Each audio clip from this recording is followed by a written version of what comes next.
군인들을 훈련시킬 때에 특수 임무를 맡은 병사들은 아주 참 고된 그런 훈련들을 시키게 됩니다.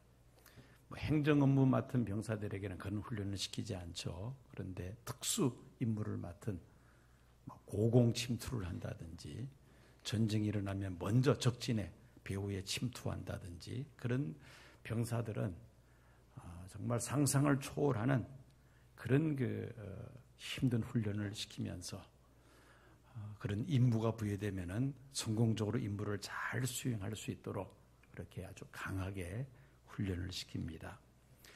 우리 성도들이 신앙생활하면서 겪는 어떤 고난, 시련도 또 그런 면이 있는 것 같습니다. 하나님께서 특별히 쓰시는 분들은 보면은 그 일을 하기에 앞서서 그런 연단과 그 시련을 겪는 그런 분들 종종 있습니다. 우리나라의 네노라는 그 훌륭한 목사님들 보면은 하나같이 아주 생사를 정말 오락가락하는 그런 그 고난을 거치면서 이제 하나님 앞에 헌신하고 그리고 정말 귀하게 쓰임받는 그런 모습들을 봅니다. 오늘 본문 말씀을 보면은 특별히 욥기 전체가 그렇습니다만은 정말 우리가 상상하기 어려운 그런 아주 혹독한 그런 시련을 욥이 겪었음을 소개하고 있습니다. 신앙생활하면서 우리가 겪는 시험에 크게 두 가지 종류가 있습니다. 하나는 하나님께서 우리의 믿음을 테스트하시기 위한 시험과 또 마귀가 우리를 파멸로 이끌기 위한 유혹이라는 시험이 있습니다. 야고보서 1장 2절 3절에 기록된 그 말씀 시험은 하나님께서 우리의 믿음을 테스트하기 위한 시험을 말합니다. 내 형제들아 너희가 여러 가지 시험을 당하거든 온전히 기쁘게 여기라. 이는 너희 믿음의 시련이 인내를 만들어내는 줄 너희가 알미라. 인내를 온전히 이루라. 이는 너희로 온전하고 구비하여 조금도 부족함이 없게 하려 함이라. 이것은 이제 믿음의 시련, 영어 성경 보면은 testing of your faith라고 되어 있습니다. 너의 믿음을 테스트하는, 하나님께서 우리의 믿음을 테스트하는 그런 시험이 있다는 것이죠. 이 믿음의 시련은 우리의 믿음을 단련시키고 온전한 믿음의 사람으로 세웁니다. 이것은 하나님께서 우리에게 주시는 시험이죠. 이 시험을 잘 통과한 사람들은 복을 받게 됩니다. 야고보서 1장 12절 말씀입니다. 시험을 참는 자는 복이 있나니 이는 시련을 견뎌낸 자가 주께서 자기를 사랑하는 자들에게 약속하신 생명의 면류관을 얻을 것이기 때문이라. 하나님이 주시는 우리의 믿음을 테스트하시는 그 시험을 잘 이긴 사람들에게는 하나님께서 복을 주시는데 생명의 면류관을 주시겠다고 약속하고 있습니다. 그 대표적인 케이스가 바로 하나님께서 아브라함에게 이삭을 번제물로 바치라는 시험이었습니다.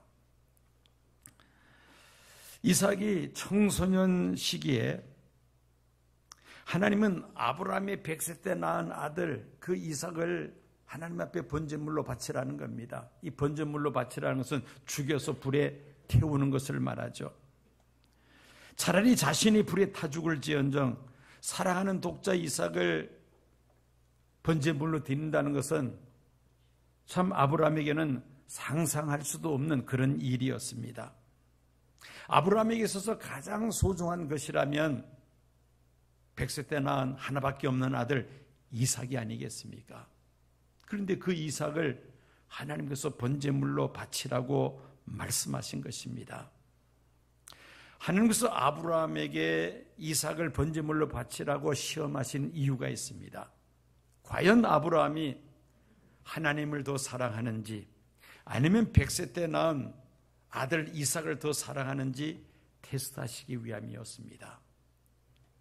아브라함은 이 시험을 합격합니다. 통과합니다. 시험을 잘 통과한 결과 아브라함은 믿음의 조상이 되는 그런 놀라운 축복을 받게 되었습니다. 반면에 마귀가 주는 유혹이라는 시험이 있습니다. 야고보서 1장 13절에서 15절에 기록된 시험이 바로 마귀가 주는 유혹이라는 시험입니다. 사람이 시험을 받을 때 내가 하나님께 시험을 받는다 하지 말지니 하나님은 악에게 시험을 받지도 아니하시고 친히 아무도 시험하지 아니하시느니라. 오직 각 사람이 시험을 받는 것은 자기 욕심에 끌려 미혹됨이니 욕심이 잉태한즉 죄를 낳고 죄가 장성한즉 사망을 낳느니라. 13절에서 15절까지 나와 있는 이 시험이라는 단어는 영어 성경을 보면은 temptation, 유혹이라는 단어로 번역하고 있습니다. 그 앞에 12절까지 나와 있는 시험이라는 단어는 테스트 아니면은 트라이얼이라고 이렇게 번역을 하고 있는데 13절에서 15절까지 시험은 유혹이라는 단어로 번역하고 있다는 것입니다. 우리가 유혹이라는 시험에 드는 이유가 무엇입니까? 우리 안에 있는 각종 탐욕 때문이라고 야고보서 1장 13절에서 15절까지 말씀하고 있습니다. 자, 이 유혹에 넘어가면, 이 유혹이라는 시험에 실패하면은 우리는 멸망에 이르고야 맙니다. 그런데 하나님이 주시는 테스트라는 이 시험을 우리가 잘 통과하면은 우리에게 영생의 면류관을 얻게 된다는 것이죠. 자, 오늘 본문에 나타난 주인공인 욥기 전체를 통해서 욥이 받은 그 시험은 어떤 시험이었습니까? 그야말로 말로 형용할 수 없는 인간이 경험하는 고난 중에서도 아주 극심한 고난이었다고 말할 수가 있습니다. 그런데 문제는 이 시험 뒤에는 반드시 고난이 뒤따른다는 것입니다. 그 고난을 어떻게 대처하느냐에 따라서 실패와 성공으로 갈라지게 됩니다. 욥이 당한 시험과 그 시험으로 인한 고난을 한번 살펴보겠습니다. 욥은 동방의 의인으로서 온전하고 정직하여 하나님을 경외하며 악에서 떠난 자라고 하나님께서 욥의 믿음을 인정하실 정도였습니다. 그러나 마귀는 욥이 하나님께로부터 많은 복을 받았기에 하나님을 잘 섬기는 것처럼 보이는데, 만약에 그 많은 그 하나님이 주신 복을 거두가 버리면은 아마 욥이 하나님께 욕을 할 것입니다. 그렇게 마귀가 하나님께 말을 합니다. 하나님은 사탄이 욥의 믿음을 테스트하는 것을 허락하시죠. 겉으로는 사탄이 욥을 시험하는 것처럼 보이지만은 실은 하나님께서 욥의 믿음을 테스트하는 것을 하나님이 허락하신 것입니다. 드디어 욥에게 시험이 찾아옵니다. 욥은 동방에 제일 가는 부자였습니다. 그런데 그가 겪은 첫 번째 시험은 바로 애써서 모은 재산이 순식간에 다 사라지는 그런 시험이었습니다. 스바 사람과 갈대아 사람들이 소와 낙타를 약탈해 갑니다. 불이 하늘에서 떨어지면서 양들이 다 불타 죽고 맙니다. 가축을 관리하고 있었던 그 종들 모두 다 죽습니다. 이것이 욥이 당한 제1단계 시험이었습니다. 고난 중에서도 가장 그나마 그래도 견디기 쉬운 것이 물질적인 어려움이라고 말들을 합니다. 그 다음에 계속 이어지는 고난을 보면은 점점 더 그 강도가 세집니다. 두 번째 당한 고난은 바로 가정 문제였습니다. 욥의 자녀들이 큰아들 집에서 잔치를 벌이고 있었는데 큰 바람이 불면서 그만 그 집이 무너져 10명의 자녀들이 다 순식간에 압사당하고 맙니다. 그 광경을 본 욥의 아내는 욥에게 뭐라고 말을 합니까? 하나님을 욕하고 죽으라고 저주를 쏟아붓고는 떠나버리고 맙니다. 여러분, 가족을 잃어버리는 이 아픔은 재산을 잃어버리는 아픔보다 더 클 것입니다. 자녀들이 부모 앞서 먼저 세상을 떠나면 뭐라고 말을 하죠? 그 자녀를 부모의 가슴에 묻는다고 말을 합니다. 그만큼 마음이 아프다는 것이죠. 그런데 10명의 자녀들이 순식간에 그만 죽습니다. 그 욥이 받은 고통이 얼마나 컸을까요? 아내마저도 하나님께 욕하고 저주하고 죽으라고 그렇게 하고는 떠나가 버리고 맙니다. 이것이 바로 두 번째 욥이 당한 고난입니다. 첫 번째 고난보다 더 큰 고난을 욥이 받게 되었다는 겁니다. 그리고 세 번째 욥이 당한 고난은 건강 문제입니다. 건강을 잃습니다. 여러분, 건강을 잃어버린다는 것은 어떻게 보면 모든 것을 다 잃어버리는 것과 다름이 없다고 말할 수가 있습니다. 욥은 발바닥부터 정수리까지 온몸에 종기가 올라옵니다.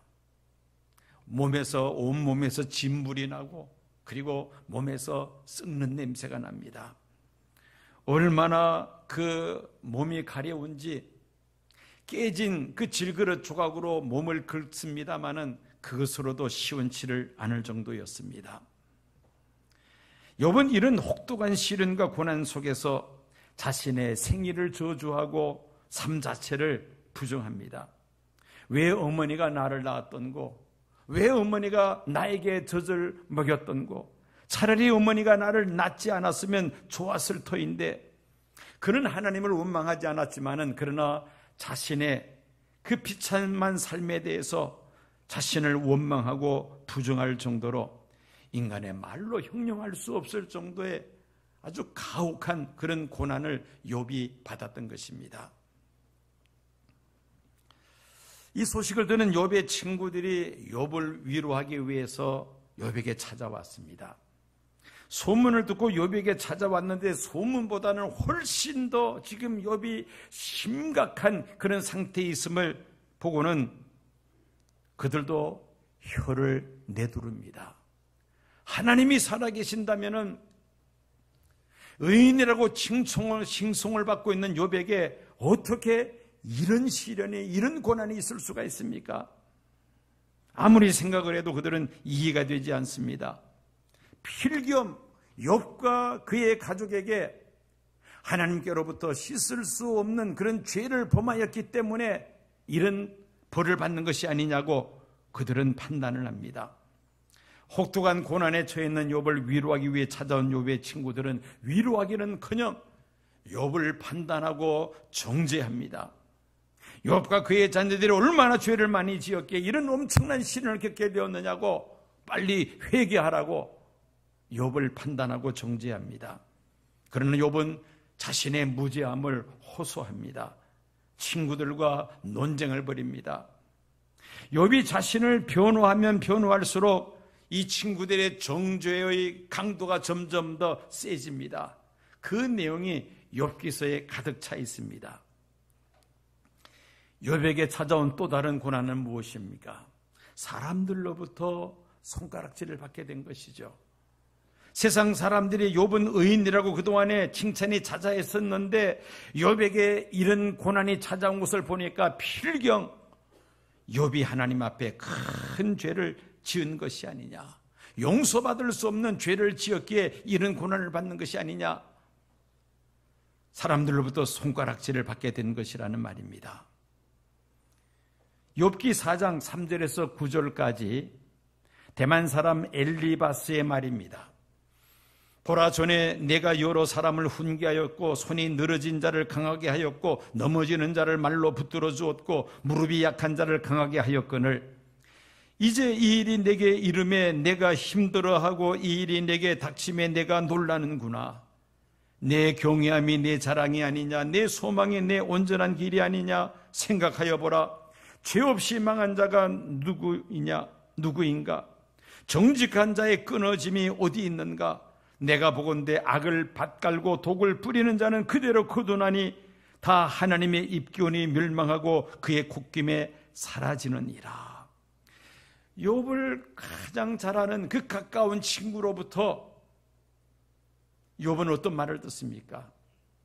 내가 죄를 지었기 때문에 이런 고난받는 것이 아니냐. 친구들로부터 손가락질을 받습니다.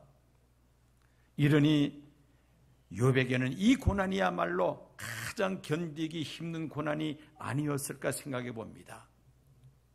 믿음으로 살려고 그렇게 노력을 해왔는데 가장 가까운 친구들로부터 이런 말을 들으니 얼마나 가슴이 아프겠습니까? 이런 상황 속에서 드디어 욥이 하나님 앞에 회개하기 시작하죠. 욥기 42장은 욥의 회복에 대해서 자세하게 기록을 하고 있습니다. 먼저 그는 하나님 앞에 회개하면서 하나님과의 관계가 회복이 됩니다.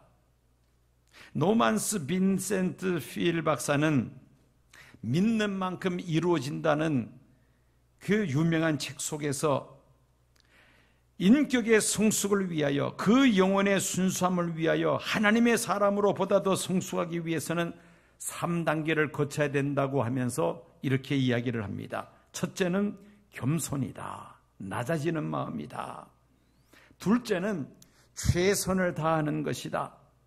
그리고 세 번째는 모든 노력을 다 기울인 다음에는 조용히 하나님의 섭리를 기다리는 것이다. 그렇게 말을 합니다. 하나님께 모든 것을 맡기고 기다릴 때에 성숙한 인간으로 더욱더 연단이 된다는 말씀입니다. 동방의 의인이라고 불리웠던 욥, 그도 불완전한 인간인지라 하나님 앞에 회개할, 즉 자신의 무지함과 자신의 어리석음을 하나님 앞에 회개하기 시작합니다. 욥기 42장 6절입니다. 그러므로 내가 스스로 거두어드리고 티끌과 제 가운데서 회개하나이다. 하나님 앞에 욥이 회개할 때에, 하나님과의 관계가 회복이 될 때에 그는 놀라운 것을 경험하게 되죠. 5절 보면은 내가 주께 대하여 귀로 듣기만 하여 사오나 이제는 눈으로 주를 배움나이다. 욥이 하나님께 회개할 때 하나님과의 관계가 회복이 되면서 하나님이 살아계심을 몸소 체험할 수 있었다는 말씀입니다. 그리고 두 번째는 욥은 친구들을 용서합니다. 이것은 이웃과의 관계가 회복되었음을 의미하는 것입니다. 하나님께서 욥을 정죄하고 판단했던 그 친구들에게 뭐라고 하나님이 말씀하십니까? 욥에게는 잘못한 것이 없다고 말씀하시면서 욥에게 번제에 사용할 희생제물을 가지고 가서 욥에게 기도를 받으라고 그렇게 말씀하십니다. 욥을 정죄했던 그 친구들은 하나님의 말씀대로 번제에 사용할 희생제물을 가지고 욥에게 찾아갑니다. 욥은 그들을 용서하죠. 기쁜 마음으로 그들을 위하여 기도함으로 인하여 그 친구들과의 관계가 회복이 됩니다. 이웃과의 관계가 회복이 되었다는 것이죠. 이처럼 욥이 친구들을 용서하고 화해할 때에 놀라운 일이 나타납니다. 여러분 10절 말씀을 보시기 바랍니다. 욥이 그의 친구들을 위하여 기도할 때에 여호와께서 욥의 곤경을 돌이키시고 여호와께서 욥에게 이전 모든 소유보다 갑절이나 주신지라. 그 친구들의 허물, 자신을 비방하고 판단하고 정죄했던 그 친구들을 용서하고 그들과 화해할 때에 하나님께서 욥에게 갑절로 복을 주셨다고 말씀합니다. 이웃과 화해하는 일이 얼마나 중요한 일인지를 우리가 다시 한번 깨닫습니다. 예수님도 말씀하셨죠. 하나님 앞에 예배를 드리다가 이웃과 불안 일이 생각나면은 예배를 중단하고 먼저 그 사람과 화해한 다음에 그리고 하나님 앞에 와서 예배를 드리라고 예수님께서 말씀하셨습니다. 이처럼 욥의 회복 과정을 보면은 먼저 하나님과 회복이 되죠. 회개함으로 하나님과의 관계가 회복이 되고 그리고 이웃과 관계가 회복이 되는데 그들을 용서함으로 관계가 회복이 됩니다. 세 번째로 욥의 건강이 회복이 됩니다. 15절 16절 말씀입니다. 그 후에 욥이 140년을 살며 아들과 손자 4대를 보았고 욥이 늙어 나이가 차서 죽었더라. 욥을 괴롭혔던 그 악한 피부병이 깨끗하게 고쳐졌습니다. 그리고 4대에 이르는 자손을 보면서 욥이 이 무서운 시험을 통과한 다음에 140년을 더 살았다고 성경은 기록을 하고 있습니다. 욥은 건강을 온전히 회복했을 뿐만 아니라 또한 장수의 복을 누렸다는 말씀입니다. 여러분, 이 건강의 회복은 얼마나 중요합니까? 필립 얀시는 이런 말을 합니다. 현대를 헬스클럽, 건강식이 각광을 받고 있는 시대라고 말을 합니다. 그러면서 건강이 마치 종교처럼 되었다고 그렇게 말을 합니다. 여러분, 100세 시대 아닙니까 지금은? 그러려면 건강관리를 잘 해야 건강하게 우리가 노년을 살아갈 수 있습니다. 그래서 모든 사람들이 다 이 건강에 대해서 많은 그런 생각을 하고 있습니다. 여러분, 건강 잃어버리면은 세상을 잃어버린 것과 마찬가지죠. 예수님도 온 천하를 얻고도 내 목숨을 잃으면 무슨 소용이 있느냐고 예수님도 말씀하시지 않았습니까? 이처럼 욥의 회복되는 과정을 보면은 그 독한 피부병에 신음하던 욥이 깨끗하게 그 피부병이 고쳐지면서 건강함으로 인하여 장수의 복을 누릴 수 있었다는 것입니다. 그 다음에 네 번째로 가정이 회복이 됩니다. 13절에서 16절까지 말씀을 봅니다. 또 아들 7과 딸 3을 두었으며 그가 첫째 딸은 여미마라 이름하였고 둘째 딸은 그시아라 이름하였고 셋째 딸은 게렌 합북이라 이름하였으니 모든 땅에서 욥의 딸들처럼 아리따운 여자가 없었더라. 그들의 아버지가 그들에게 그들의 오라비처럼 기업을 주었더라. 이미 10명의 자녀들은 욥이 하나님께로부터 혹독한 그 시험을 받을 때에 이미 다 그만 몰사당하고 말았습니다. 하나님께서 욥에게 복을 주시는데 다시금 7명의 아들과 3명의 딸을 더 주셨습니다. 특별히 이 세 딸들의 이름이 성경에 기록되어 있습니다. 통상 아들들의 이름이 기록되는 것인데 오히려 아들들의 이름은 기록되지 않고 세 딸의 이름만 기록되어 있습니다. 왜냐하면 그 당시에 이 욥의 세 딸들의 이름은 아름다운 여성들의 하나의 상징이 되었기 때문입니다. 그 정도로 이 욥의 세 딸이 아름다웠다는 그러한 말씀입니다. 욥의 가정이 온전하게 회복되었다는 말씀이죠. 여러분, 이 가정 파괴는 심각한 사회적인 문제입니다. 이혼하는 가정이 날로 늘어나고 또 고혈혼하지 않는 독신자들이 늘어날 뿐만 아니라 심지어 차별금지법이라는 법을 만들어서 동성연애와 동성애자들의 결혼을 부추기는 그런 정치인들이 있습니다. 겉으로는 성소수자를 보호한다, 차별로 인한 피해를 효과적으로 구제함으로 헌법상의 평등권을 보장한다고 하지만은 결과적으로는 가정을 파괴하는 일을 벌이고 있는 것입니다. 한번 그 법조항을 제가 한번 읽어봅니다. 차별금지법안 제1장 2조 1항 성별이란 여성, 남성 그 외에 분류할 수 없는 성을 말한다. 우리가 남성, 여성은 알고 있지만은 그 외에 분류할 수 없는 성이란 과연 무엇인가 이해가 되지 않죠. 이것은 바로 동성애자들을 가리키는 것입니다. 또 이런 동성애자들을 차별해서는 안 된다는 겁니다. 사항을 보면은 성적 지향이란 이성애, 동성애, 양성애 등 감정적, 호의적, 성적으로 깊이 이끌릴 수 있고 친밀하고 성적인 관계를 맺거나 맺지 않을 수 있는 개인의 가능성을 말한다.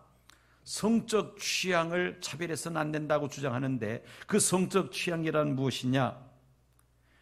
이성애뿐 아니라 동성애와 양성애 등 이런 것도 다 인정해 줘야 된다는 겁니다. 이런 것을 차별해서는 안 된다는 것이죠. 그 다음에 5항을 보면은 성별 정체성이라는 것이 있습니다. 성별 정체성이란 자신의 성별에 관한 인식 또는 표현을 말하며 자신이 인지하는 성과 타인이 인지하는 성이 일치하거나 불일치하는 상황을 포함한다. 말이 좀 복잡하죠. 성별 정체성, 육체적으로 남자인데 자신은 여자라고 생각한다는 겁니다. 그러면 그 여성이라고 인정해 줘야 된다는 겁니다. 분명히 육체적으로 여성인데 자신은 나는 남성이라고 생각한다는 겁니다. 그러면 그 사람의 성적 지향을 따라서 그 성별의 정체성을 인정해 줘야 된다는 겁니다. 결국 이런 차별금지법은 동성애 또 양성애를 부추기는 결과를 가져오게 됩니다. 심지어 동성 간의 결혼까지 합법화시키는 그런 하나의 과정이죠. 이렇게 되면은 여러분 결과적으로 어떻게 됩니까? 가정이 파괴되고 맙니다. 성경은 동성연애자들을 돌로 쳐 죽이라고 엄히 명하고 있습니다. 그런데 설교 시간에 만약에 이런 설교를 하면은 이제 차별금지법이 통과된다면은 그런 설교를 한 목사는 차별을 했다 해서 사법 처리를 받을 수밖에 없습니다.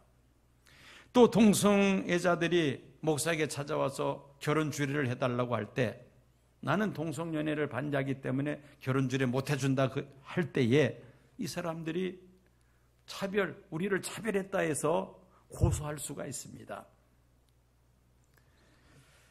결과는 가정이 해체된다는 것이죠.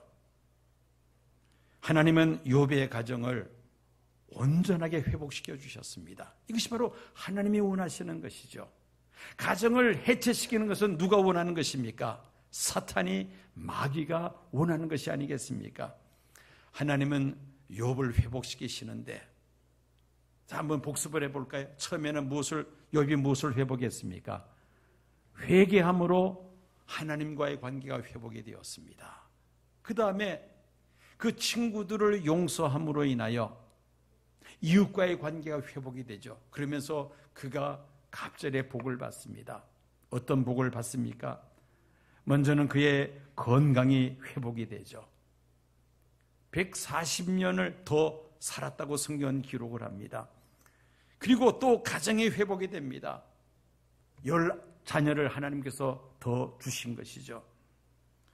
그리고 또 하나 우리가 생각해야 될 것은 하나님께서 욥으로 하여금 물질을 회복해 주셨습니다. 하나님은 시험을 잘 통과한 욥에게 이전 소유보다 갑절로 물질로 복을 주셨다는 말씀입니다. 12절을 봅니다.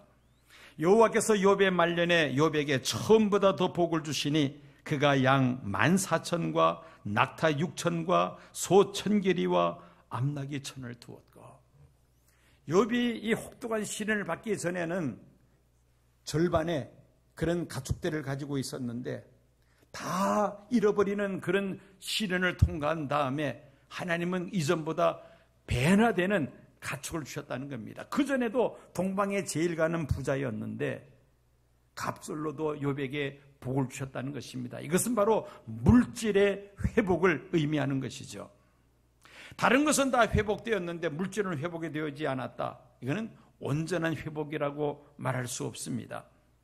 회복케 하시는 하나님은 우리를 회복시키시는데 완전하게 회복시키신다는 말씀입니다. 믿으시면 아멘 하시기 바랍니다. 카네기는 이런 말을 합니다. 내 필요를 채우고 남은 잉여 재물은 영구한 나의 사유재산이라기보다는 이웃을 위해서 잠시 관리를 맡은 신성한 신탁금이다. 백만장자는 가난한 사람들의 재산 보관인 일뿐이다 라고 말을 합니다. 우리 성도들은 열심히 일을 내서 많이 벌어야 합니다. 성도라 해서 늘 가난하게 살아야 된다, 그 말은 아닙니다. 열심히 일을 내서 많은 부를 축적하는 것, 이것이 잘못된 것이 아니라는 것이죠. 문제는 그렇게 해서 벌어들인 물질을 어떻게 사용하느냐, 그것이 문제입니다. 카네기 말처럼 내가 쓸 수 있는 것은 제한적이죠. 그 나머지 것은, 나머지 잉여재산은 하나님께서 나에게 맡겨주신, 즉 신성한 신탁금이다. 이것을 가난한 사람들, 어려운 사람들, 하나님의 선한 일을 위하여 사용할 수 있어야 한다는 그러한 말씀입니다. 욥은 하나님의 은혜로 그 엄청난 시험을 믿음으로 잘 통과하고, 그리고는 하나님께로부터 회복하게 되는 그런 놀라운 복을 받았던 것입니다. 욥은 만년에 더 많은 복을 받은 사람입니다. 처음보다 배나 더했다고 성경은 기록을 하고 있습니다. 채근담에는 그 사람의 일생은 후반부에 보아야 한다라는 말을 합니다. 물론 젊어서 우리가 잘 사는 것도 중요합니다만은 말년에 우리가 잘 사는 것은 더 중요하다는 것이죠. 고통이 있기 이전보다 이후가 더 잘 되어야 한다는 말입니다. 밀턴은 이런 말을 했습니다. 가장 많이 고난당한 사람이 가장 많은 영화를 받을 것이며, 가장 위험한 곳을 지나간 사람이 큰 승리와 성공을 볼 것이라고 말을 합니다. 이 말은 밀턴 자신의 고백입니다. 그가 노년에 시력을 잃어버리죠. 그런데 그때 그는 신락원과 복락원이라는 그런 엄청난 불의의 명작을 쓰게 됩니다. 이 말은 또한 욥의 고백과 일치를 합니다. 5절 보면은 내가 주께 대하여 귀로 듣기만 하여 삽더니 이제는 눈으로 주를 배움나이다.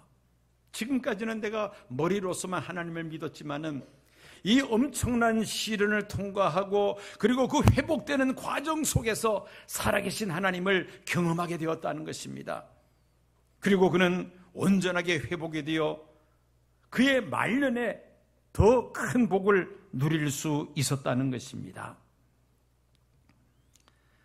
11월 6일 총동원 전도주의를 앞두고 6주 동안 치유와 전도 축제 집회를 지금 지난주 금요일부터 시작을 했습니다.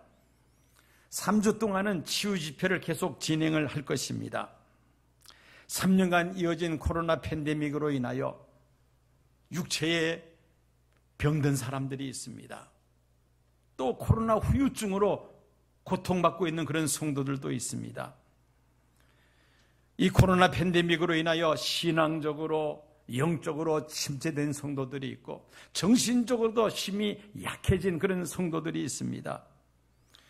장기간 이 불경기가 지속되면서 경제적으로도 고통받고 있는 성도들이 있습니다. 코로나 팬데믹 속에서도 우리가 하나님 앞에 믿음을 바로 지키며 욥처럼 우리를 다시 회복되는 이런 놀라운 역사가 우리 안에 일어나야 할 줄로 믿습니다. 이를 위해서 먼저 3주 동안 우리가 치유 집회를 지금 하고 있습니다.